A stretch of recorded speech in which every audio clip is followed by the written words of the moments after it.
Assalamualaikum warahmatullahi wabarakatuh. Welcome back to my YouTube channel @friska_friona official. Oke, ada gimana kabarnya kalian? Masih semangat mengikuti UTBK-nya? Kalau nggak salah sekarang sudah pelaksanaan hari ke-6 ujian UTBK.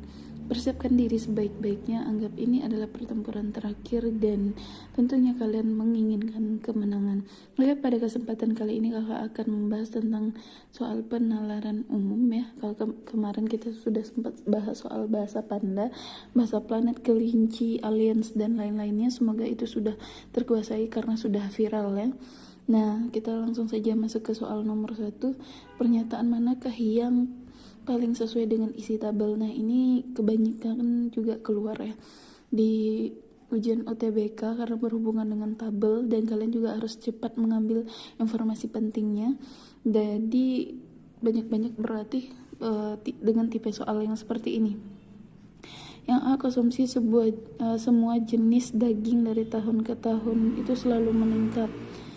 Ini salah karena ada daging yang kebutuhannya menurun. Kalian bisa lihat pada daging kambing dan daging kerbau. Nah, daging kambing itu dia dari 2445 turun jadi 2122. Nah, itu contoh realnya. Sama kerbau ya.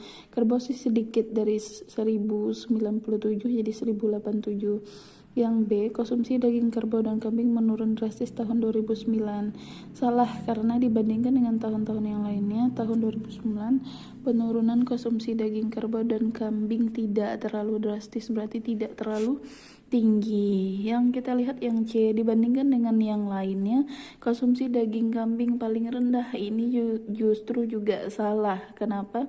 Karena konsumsi yang paling rendah itu adalah daging kerbau. Nah, dari angka 3.000, 2.000, 2.000 dan 4.000 ya kalau di awalnya, itu jadi tahun 2011 kerbau cuma 1.087. Jadi salah yang C. Yang D, dibandingkan dengan yang lainnya, konsumsi daging kerbau paling fluktuatif. Salah karena daging kerbau relatif tidak fluktuatif, selalu mengalami penurunan. Fluktuatif itu artinya naik turun ya.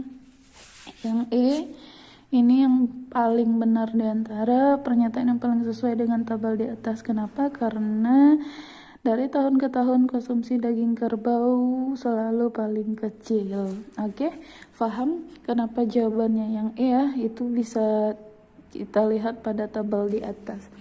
Nah, soal yang kedua, selama tahun 2009 sampai 2011 urutan daging dengan kenaikan kebutuhan terbesar sampai terkecil adalah A, ayam kerbau kambing sapi, B, ayam kambing sapi kerbau, C, sapi ayam kambing kerbau, D, sapi kambing ayam kerbau, E, sapi ayam kerbau dan kambing. Nah, ayo apa jawaban yang paling tepat?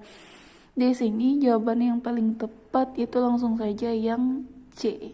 Kenaikan kebutuhan daging dari tahun 2008 sampai 2010 dari yang terbesar adalah sapi, ada 3.000-an, ayam ada 2.000-an lah ya, atau 200-an kalau kita kurangi nanti ada kerbau dan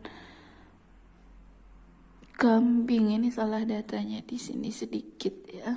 Jadi jawaban yang tepat itu sapi, ayam, kambing, kerbau. Kalau dari 2008 ya sapi 7.000, ayamnya ada 3.323, kambingnya ada 2.000 dan kerbau yang terkecil 1.087. Maka jawabannya yang C.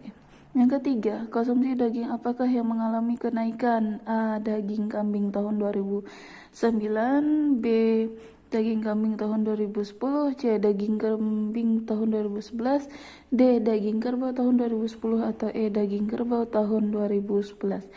Sesuai dengan data, konsumsi daging kambing selalu mengalami penurunan, tapi kecuali tahun 2010.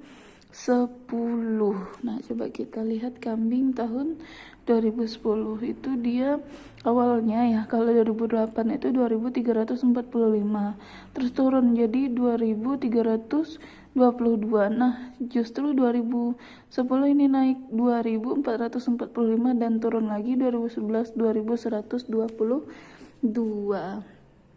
Jadi Yang mengalami kenaikan itu adalah daging kerbau tahun 2010. Karena daging kambing 2010 itu dia mengalami kenaikan ya, mengalami penurunan kecuali tahun 2010. Manakah yang berkaitan dengan konsumsi daging sapi? A. Kebutuhan daging sapi dalam negeri menurun karena sebagian sudah dipenuhi oleh daging ayam. B. Kebutuhan daging sapi dalam negeri menurun karena sebagian sudah dipenuhi dengan daging kambing. Yang C. Kebutuhan daging sapi dalam negeri menurun karena sebagian sudah dipenuhi oleh daging kerbau.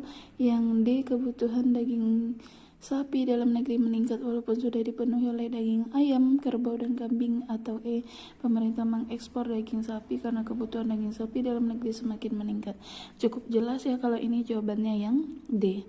Nomor 5, penurunan nilai impor daging yang paling rendah 2010 sampai 2012 adalah negara A. Australia, B. Selandia Baru, C. Amerika Serikat, D. Kirgistan, atau E. Singapura.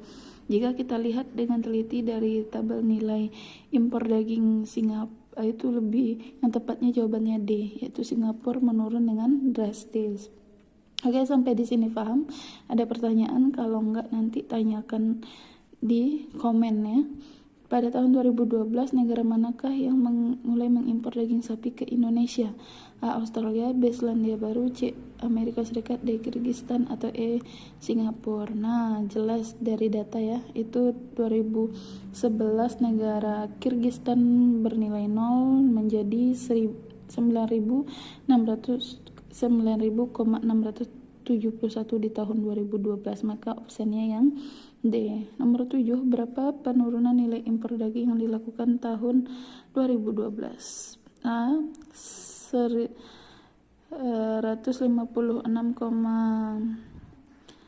juta USS dollar, B. 321,42 juta USS dollar, C.